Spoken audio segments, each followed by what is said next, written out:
श्री स्वामी समर्थ. गुरुचरित्र वाचन करत असताना आळस येतो, गुरुचरित्र वाचन करताना झोप येते, गुरुचरित्र वाचन करत असताना मन भटकतं, गुरुचरित्र वाचन करत असताना चिडचिड होती. या सगळ्या गोष्टीवर एकच उपाय असा आहे की गुरुचरित्र वाचन करताना आपलं मन लागत नाही असे खूप जण म्हणतात.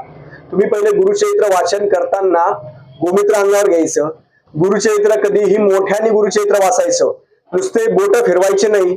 डोळ्याने काही जण डोळ्याने गुरुचरित्र वाचता, काही जण मुख्याने गुरुचरित्र वाचता. अशा गोष्टी करू नका. तुम्ही जर मोठ्याने गुरुचरित्र वाचलं तर तुम्हाला आळस येणार नाही, तुम्हाला मन शांत राहील, मनामध्ये दुसरे विचार येणार नाही आणि मनामध्ये गुरुचरित्रामध्ये आपल्याला ज्या लयामध्ये आपण वाचू शकतो. म्हणून काही जण मी बघतो गुरुचरित्र जे आहे ते मुख्याने गुरुचरित्र वाचता, डोळ्यांनी वाचता आणि नुसते बोट फिरवता. अशा पद्धतीने गुरुचरित्र वाचू नका, मोठ्याने गुरुचरित्र वाचा, म्हणजे वाचल्याचं आपल्याला समजेल आणि आपलं मन शांत होईल.